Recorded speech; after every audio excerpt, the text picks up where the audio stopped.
Mobile या जिस device को हम यूज कर रहे हैं उसको म्यूट पर हमने रखा है, इसको सुनिश्चित करें।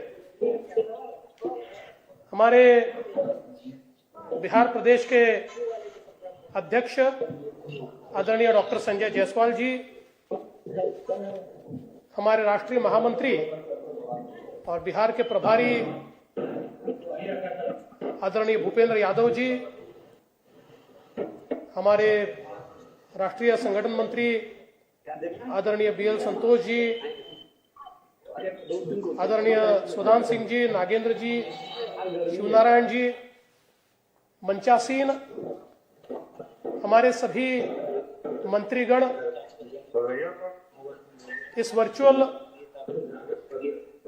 सभा में हमारे साथ जुड़े हुए भारतीय जनता पार्टी बिहार के सभी पदाधिकारी, राष्ट्रीय पदाधिकारी और उपस्थित सभी बहनों और भाइयों, मैं सबसे पहले महाराष्ट्र की धरती से बिहार की धरती को बहुत बहुत प्रणाम करता हूं। फडणवीस जी का माइक म्यूट है, माइक म्यूट है।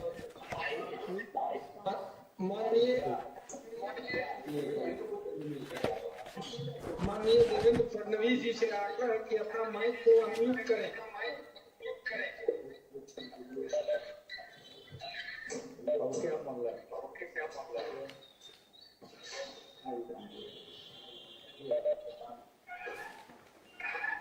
अब मेरी आवाज आ रही है? जी जी जी आ रही है। क्षमा चाहता हूं,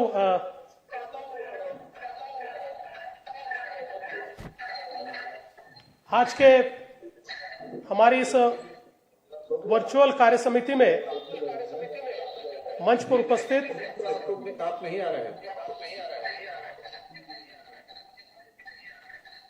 आवाज आ रहा है आपको?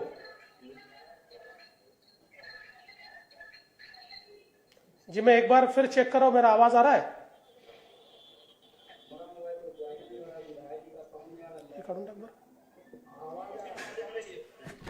हेलो, क्या आवाज आ रही है?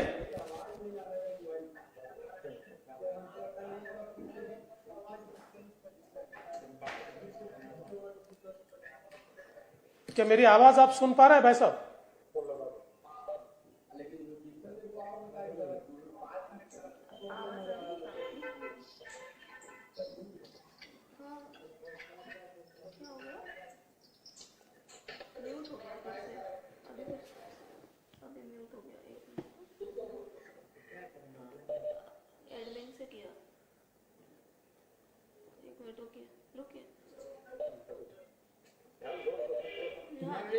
जी, अपने देवेंद्र फडणवीस जी से आग्रह है कि अपना उद्बोधन शुरू करें।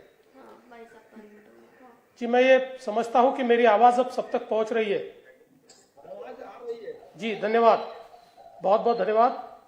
मंच पर उपस्थित हमारे बिहार प्रदेश के अध्यक्ष डॉक्टर संजय जायसवाल जी, राष्ट्रीय महामंत्री और बिहार के प्रभारी आदरणीय भूपेंद्र यादव जी, आदरणीय बीएल संतोष जी, आदरणीय सुधान सिंह जी, आदरणीय नागेंद्र जी, आदरणीय शिवनारायण जी, मंच पर उपस्थित हमारे तमाम आदरणीय मंत्रीगण, सभी पदाधिकारी और उपस्थित सभी बिहार के भारतीय जनता पार्टी के नेतागण, बहनों और भाइयों, सबसे पहले महाराष्ट्र की धरती से बिहार की धरती को मैं शत शत नमन करता हूं और डिजिटल प्रणाम भी करता हूं।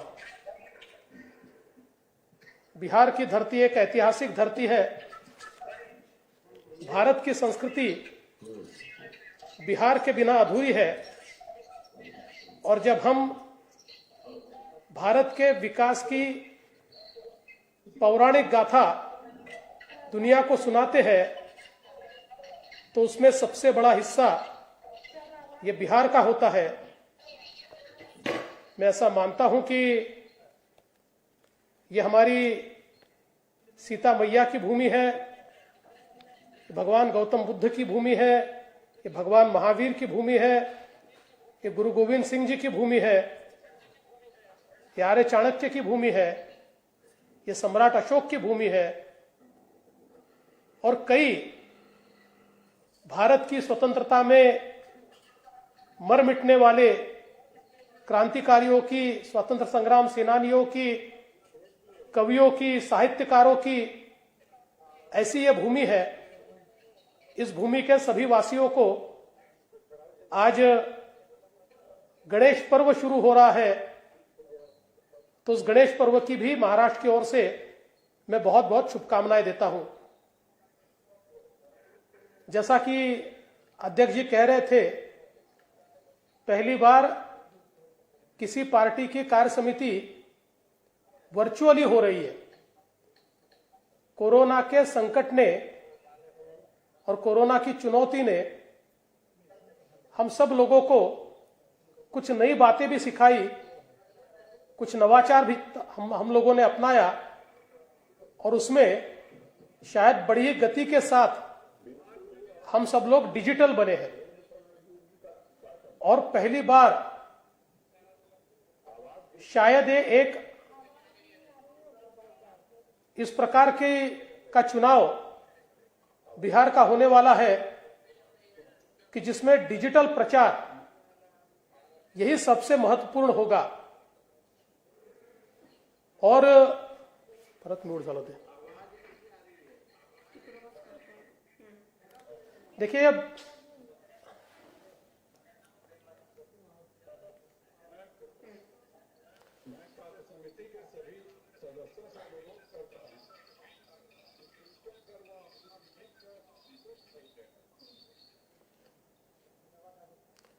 मैं हमारे एडमिन से निवेदन करता हूं कि बार बार मेरा माइक म्यूट हो रहा है, तो थोड़ा सा वो देखे कि मेरा माइक म्यूट ना हो।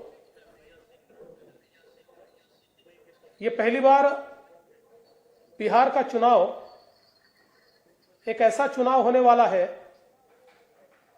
कि जिस चुनाव में शायद बहुत बड़े पैमाने पर हमको डिजिटल प्रचार भी करना पड़ेगा। वैसे तो हम लोग उस पार्टी को बिलोंग करते हैं जहां व्यक्ति का व्यक्ति से, दिल का दिल से जुड़ाव, इसी को हम महत्व देते हैं। Man to man, heart to heart, इस प्रकार के प्रचार की पद्धति हमने अपनाई है। इस बार भी पद्धति तो वही होगी, किंतु शायद हम बड़ी सभाएं न कर पाए और कई लोगों से टेक्नोलॉजी के माध्यम से जुड़ना पड़ेगा। पर मुझे पूरा विश्वास है कि इस चुनौती के दौर में ये जो पहला चुनाव होने वाला है, बिहार भारतीय जनता पार्टी ने इतनी अच्छी तैयारी उसकी की है। आप सब लोग मिलकर इस लड़ाई के लिए इतने जोरों से तैयार हो रहे हैं कि चुनौती की परिस्थिति में भी इस चुनाव को हम लड़ेंगे भी, जीतेंगे भी और एक नया रिकॉर्ड भी तैयार करेंगे। वैसे तो आदरणीय हमारे प्रधानमंत्री मोदी जी जिस प्रकार के नव भारत का निर्माण करना चाहते हैं, उस नव भारत के निर्माण में बिहार ने जिस प्रकार से मोदी जी को आशीर्वाद दिया है, चाहे 2014 का चुनाव हो या 2019 का चुनाव हो, मैं ऐसा मानता हूं कि पूरे समर्थन के साथ बिहार आदरणीय मोदी जी के पीछे खड़ा हुआ तो देश में परिवर्तन आया।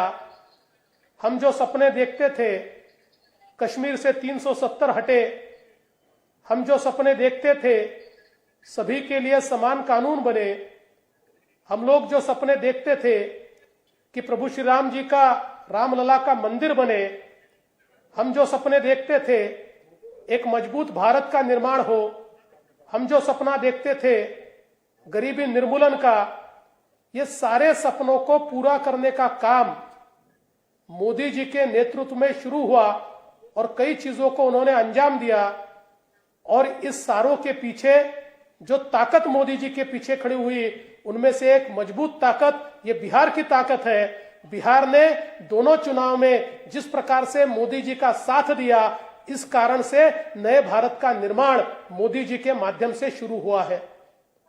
और मैं ऐसा मानता हूं कि आज जब बिहार एक और बाढ़ की विभीषिका और दूसरी ओर कोरोना की महामारी झेल रहा है, ऐसे समय जिस मजबूती के साथ मोदी जी की सरकार और राज्य की एनडीए की सरकार, ये दोनों बिहार के आम आदमी के पीछे खड़ी हुई, जिस प्रकार से केंद्र सरकार ने गरीब कल्याण का पैकेज दिया, राज्य की सरकार ने गरीबों तक उन सारी चीजों को पहुंचाया। और उसके साथ साथ मैं अभिनंदन करना चाहूंगा भारतीय जनता पार्टी का। भारतीय जनता पार्टी ने सरकार के साथ साथ संगठन का उपयोग करते हुए कोई भी व्यक्ति भूखा न रहे। हमारे राष्ट्रीय अध्यक्ष जी नड्डा जी ने हमको जो कहा था कि कोई व्यक्ति भूखा नहीं सोएगा इस कोरोना की महामारी में या बाढ़ की विभीषिका में, हमारे भारतीय जनता पार्टी के संगठन के कार्यकर्ताओं ने जिस प्रकार से लोगों के बीच जा जाकर और लोगों को खाना खिलाने का काम किया, भोजन देने का काम किया, राशन देने का काम किया, मास्क देने का काम किया, दवाइयां देने का काम किया, मैं ऐसा मानता हूं ये एक अनूठा इस प्रकार का कार्य बिहार में और देश में हमको देखने को मिला। जिस प्रकार की ऊर्जा और जिस प्रकार की प्रेरणा आदरणीय प्रधानमंत्री जी ने दी थी, उसके चलते बिहार में इस सारी विभीषिका के बावजूद हम लोगों ने जनता के पीछे खड़ा रहने का काम किया है। और सबसे महत्व की बात है, हमारे जो प्रवासी भाई बहन हैं जो बिहार में बड़े पैमाने पर वापिस आए, लाखों की संख्या में वापिस आए, उनको भी वो अपने घर में आए हैं, परिवार में आए हैं, उनकी चिंता करना ये हमारा काम है, ऐसा समझकर आदरणीय मोदी जी ने और बिहार की सरकार ने जिस प्रकार से उनकी सेवा करने का प्रयास किया, मैं उसके लिए आदरणीय मोदी जी की सरकार का और बिहार की सरकार का भी बहुत बहुत अभिनंदन करना चाहता हूं। किंतु एक चीज मैं निश्चित रूप से कहना चाहता हूं, पिछले 15 सालों में बिहार को हमने बदला है। लालू जी के राज में जिस प्रकार से बिहार प्रताड़ित हुआ है, देखिए लालू जी का राज तो करीब 15 साल रहा, लेकिन उन 15 सालों में बिहार को 25-30 साल पीछे ले जाने का कार्य हुआ और बिहार की प्रगति में इस प्रकार की बाधा उत्पन्न हुई। किसी भी राज्य की जो व्यवस्था होती है, उस व्यवस्था में जब बिगाड़ होता है तो उसको सुधारने के लिए बहुत क्षमता से कार्य करना पड़ता है। और ऐसे ही क्षमता के साथ पिछले 15 वर्षों में हमने बिहार को पटरी पर लाने का काम किया और बिहार के पिछड़ेपन को दूर करते हुए बड़े पैमाने पर बिहार के अंतिम व्यक्ति तक, चाहे वो पिछड़े हो, चाहे ओबीसी हो, चाहे अति पिछड़े हो, चाहे बिहार में अनुसूचित जाति के लोग हो, सभी तक विकास को पहुंचाने का काम बिहार की सरकार ने और केंद्र की मोदी जी की सरकार ने किया। और जब से मोदी जी की सरकार देश में आई तो उनके एजेंडे पर तो बिहार ये सबसे आगे रहा और बिहार में जितनी परियोजनाएं लगातार मोदी जी की सरकार ने दी, मुझे ऐसा लगता है कि बिहार के रूप को परिवर्तित करने का काम एक प्रकार से मोदी जी की सरकार के माध्यम से हुआ है। किंतु मैं ऐसा मानता हूं, ये जो चुनाव है ये एक बहुत ही महत्वपूर्ण चुनाव है। वैसे तो हर चुनाव महत्वपूर्ण होता है, पर इस चुनाव का महत्व कुछ और है और वो इसलिए अलग महत्व है कि मैं ऐसा मानता हूं, भारत के इतिहास में जब हमने करवट ली है और जब भारत में विकास और प्रगति को हमने देखा है, तो ऐसा कोई ना कोई कालखंड होता है कि जिसमें कोई नेता हमारे देश को आगे ले जाने की कोशिश करते हैं और देश प्रगति की ओर जाता है। बिहार ने तो एक स्वर्णिम कालखंड देखा है प्राचीन बिहार का, और हम तो मानते हैं कि बिहार में वो ताकत है, फिर एक बार हम उसी मकाम पर पहुंच सकते हैं। पर उस मकाम तक पहुंचने के लिए ये चुनाव बहुत महत्वपूर्ण है। कोई ये कहेगा कि भाई चुनाव तो आते जाते, इस चुनाव का महत्व क्या है?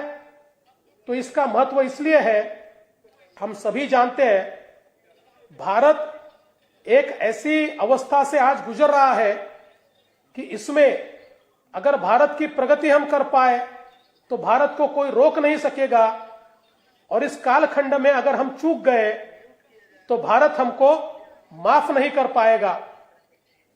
हम सभी लोग जानते हैं आज सन 2020 में भारत ये दुनिया का सबसे युवा देश बना, और भारत की 50% आबादी आज 25 साल से नीचे की है। लेकिन वही अगर हम भारत में अलग अलग राज्यों को देखें तो सबसे ज्यादा युवा अगर किसी राज्य में है, उस राज्य का नाम बिहार है।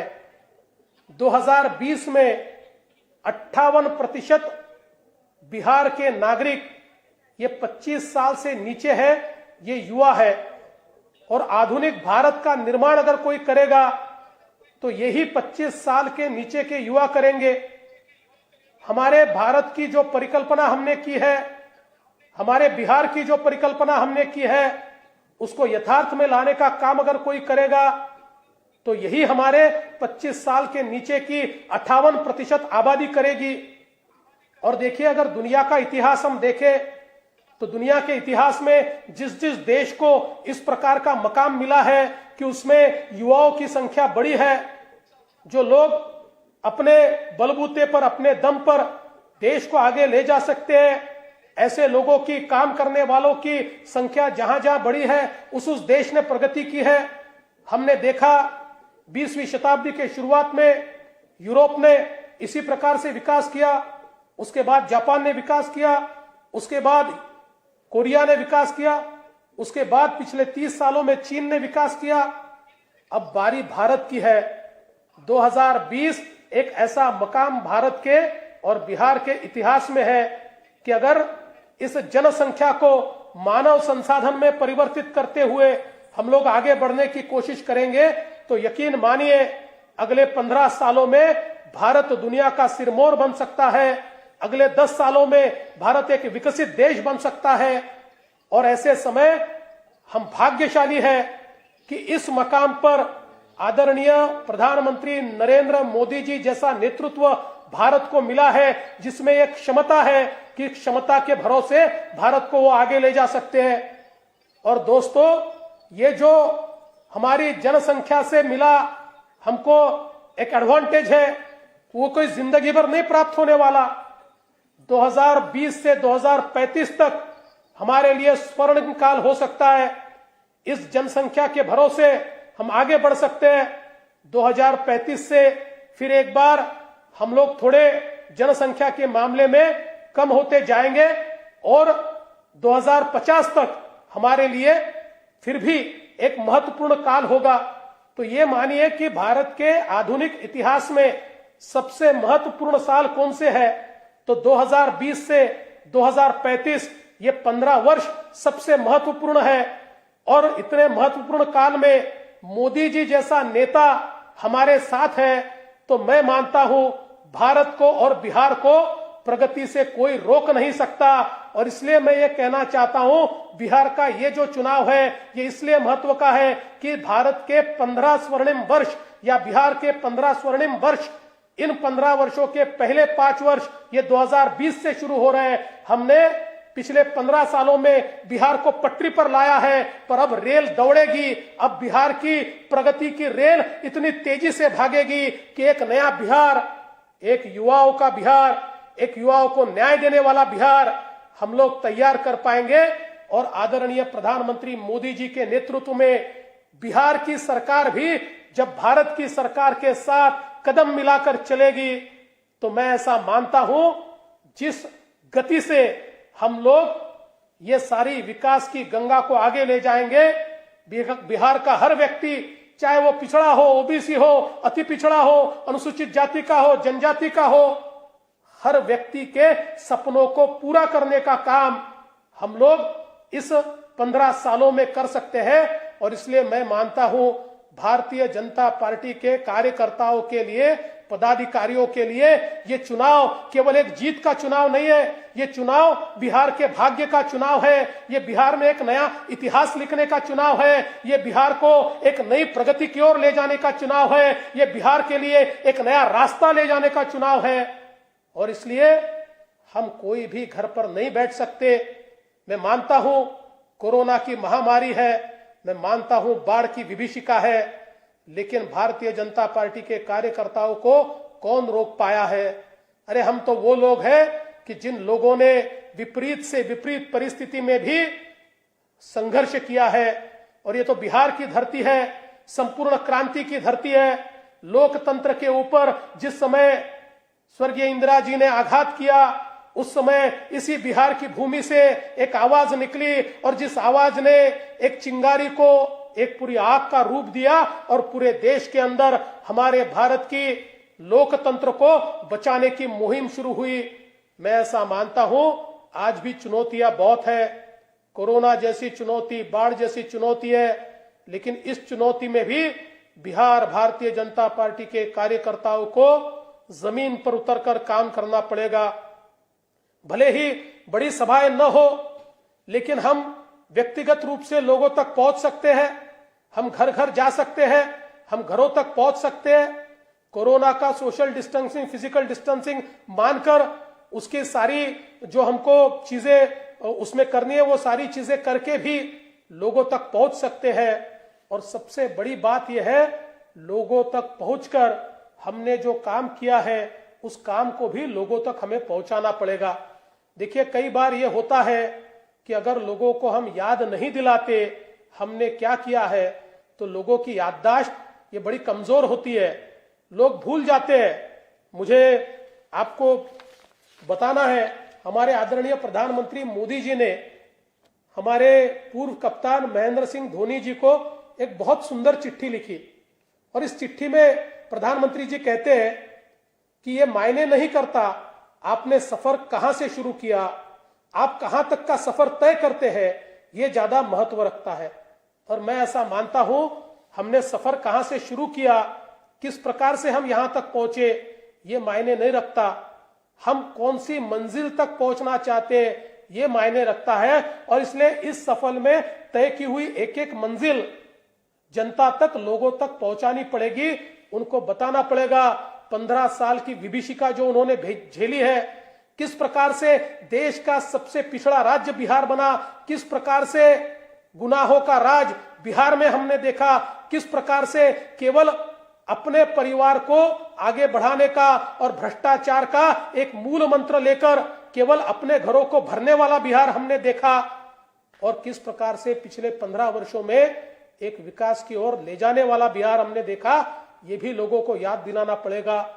इतनी बड़ी विभीषिका में किस प्रकार से आदरणीय प्रधानमंत्री जी देश के पीछे खड़े हुए, बिहार के पीछे खड़े हुए, गरीब कल्याण की योजना से किस प्रकार से कोई भूखा न रहे, हर एक को राशन देने की बात हो, हर एक किसान के खातों में राशि देने की बात हो, हर एक हमारे जो ऐसे लोग हैं जो दिव्यांग हैं उनके खातों में पैसा देना हो, हमारे जो बूढ़े हैं, हमारी विधवा बहनें हैं, हमारी परित्यक्ता बहनें हैं, उनके खातों में पैसा देना हो, समाज का जो अंतिम व्यक्ति है उसके खातों में पैसे देना हो, हर व्यक्ति के पीछे खड़े रहने का काम मोदी जी ने किया।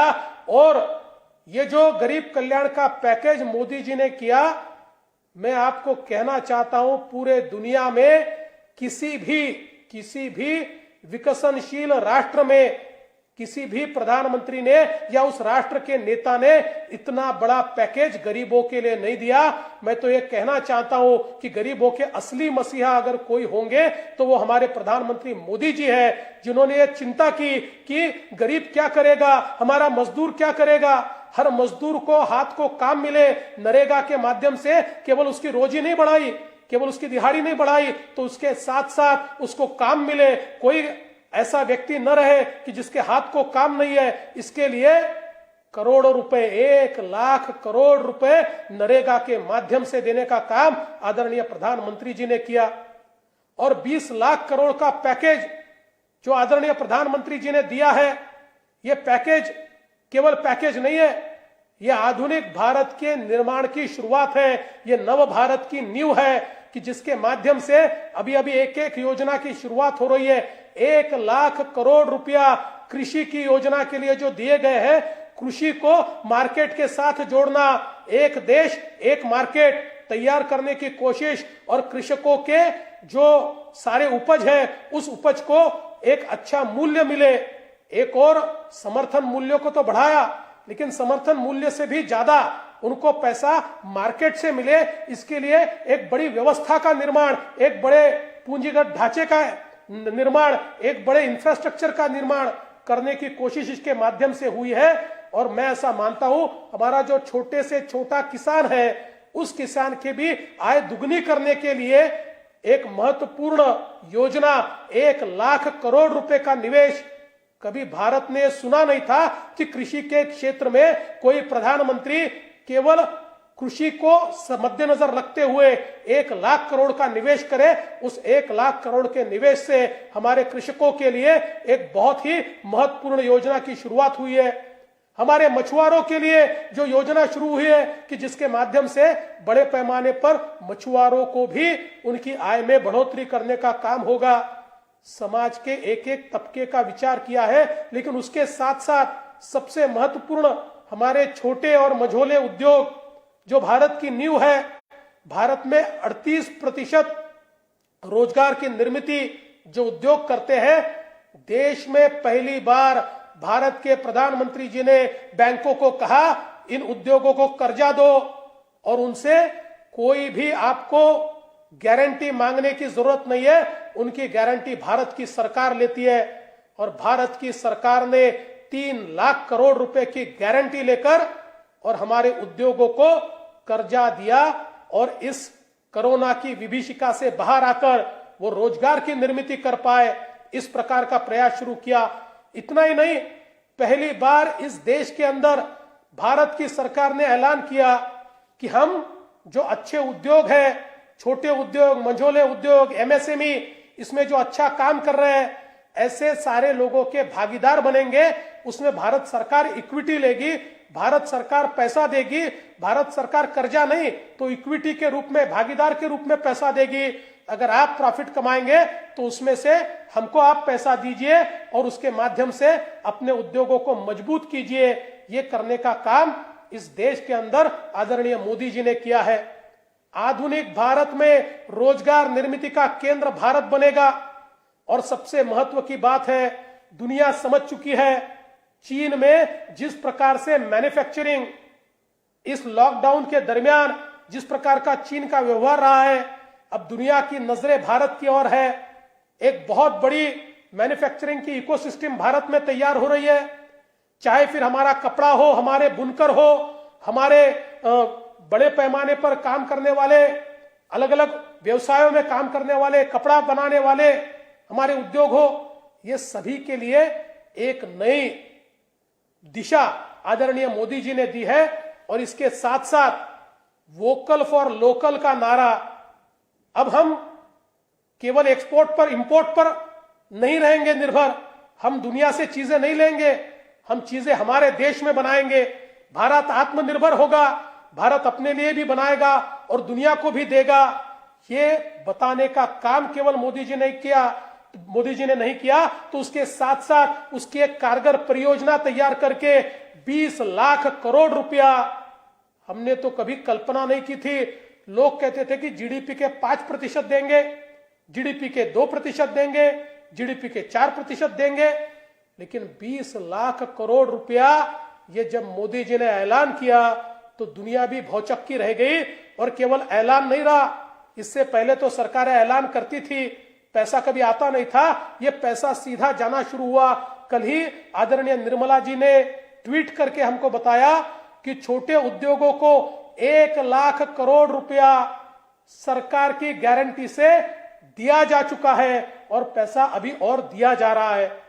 और इसलिए मैं इतना ही निवेदन करना चाहता हूं, एक बहुत बड़ा अवसर इस कोरोना की महामारी ने भारत को दिया है। हमारे प्रधानमंत्री जी चुनौती को अवसर में परिवर्तित करते हैं, इस चुनौती को भी अवसर में परिवर्तित करने का काम आदरणीय प्रधानमंत्री जी कर रहे हैं।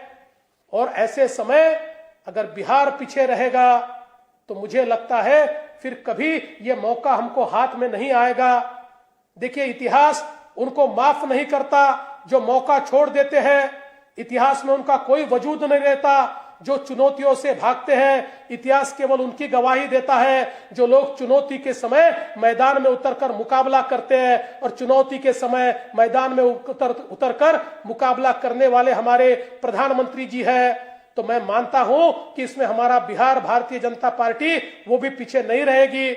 हम एक एक व्यक्ति तक पहुंचेंगे, एक एक व्यक्ति तक हमारे केंद्र सरकार ने किया हुआ काम, हमारे राज्य सरकार ने किया हुआ काम, हमारे केंद्र का पैकेज, हमारा आत्मनिर्भर भारत का पैकेज, इसमें से गरीबों का कल्याण की योजना, ये सारी चीजें लोगों तक पहुंचाएंगे और उनको ये भी बताएंगे कि ये साधारण चुनाव नहीं है, ये बिहार की इतिहास बनाने वाला ये चुनाव है। 15 अगले जो साल है, जिन सालों में भारत परिवर्तित होगा उसमें बिहार भी परिवर्तित होगा, और मोदी जी का साथ देने वाली सरकार, मोदी जी के कदम से कदम मिलाकर चलने वाली सरकार बिहार में फिर एक बार स्थापित करनी है। हम चूक नहीं सकते। पूरी ताकत के साथ जैसे हमने लोकसभा में जनता का आशीर्वाद पाया, उसी प्रकार का आशीर्वाद हमको यहां पर पाना है। मैं भारतीय जनता पार्टी के हमारे अध्यक्ष जी का बहुत बहुत आभार व्यक्त करता हूं, आदरणीय नड्डा जी का, कि उन्होंने मुझे भी आपके साथ काम करने का मौका दिया। जब महाराष्ट्र का चुनाव था तो आदरणीय भूपेंद्र यादव जी यहां पर हमारे प्रभारी थे और उनके साथ काम करने का मौका मिला। और अब मुझे खुशी है कि जब बिहार का चुनाव हो रहा है तो फिर एक बार बिहार में आकर आप लोगों के साथ काम करने का मौका मिलेगा। और मैं निश्चित रूप से बहुत ज्यादा मुझे इस बात की खुशी है कि हमारी भारतीय जनता पार्टी की बिहार इकाई के साथ इस वर्चुअल मीटिंग के माध्यम से आज बातचीत हो रही है। लेकिन जैसा कि हमारे अध्यक्ष जी डॉक्टर संजय जी ने मुझे आदेश किया है, तो मैं 25-26 तारीख को जब भी आदेश हो जाएगा मैं बिहार आऊंगा, और उसके बाद आप जितना समय कहेंगे, जितने बार कहेंगे, उतने बार बिहार में आकर आपके कंधे से कंधा मिलाकर काम करूंगा। मैं तो कोई नेता नहीं हूं, मैं कार्यकर्ता हूं, कार्यकर्ता के रूप में ही काम करता हूं। तो आप लोग जिस प्रकार का आदेश करेंगे, जहां भेजेंगे, जिस प्रकार से काम करने को कहेंगे, उस प्रकार से काम करने की कोशिश करूंगा। मैं इतना ही अंत में कहना चाहता हूं, हम सभी लोग इस महामारी के बाद एक नए बिहार की और भारत का निर्माण करेंगे। ये बड़ा चुनौतियों का समय है, और इस चुनौती के समय मुझे हमारे राष्ट्र कवि रामधारी सिंह दिनकर जी की एक कविता इस समय आप सबके सामने कुछ उसकी लाइनें सुनाने का मोह हो रहा है।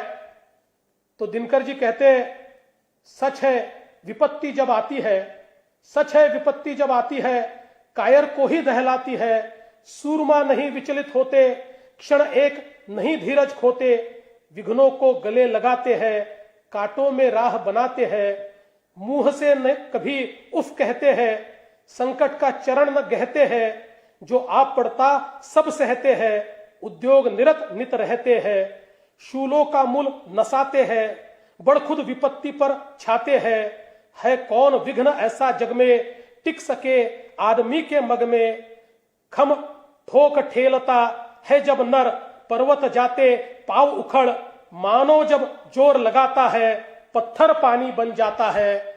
मैं ऐसा मानता हूं, आज राष्ट्र कवि दिनकर जी की ये जो कविता है, इस कोरोना की महामारी के आपत्ति के समय हम सबको राह दिखाती है, और मेरा विश्वास है कि हम पत्थर से भी पानी निकालने वाले भारतीय जनता पार्टी के कार्यकर्ता है।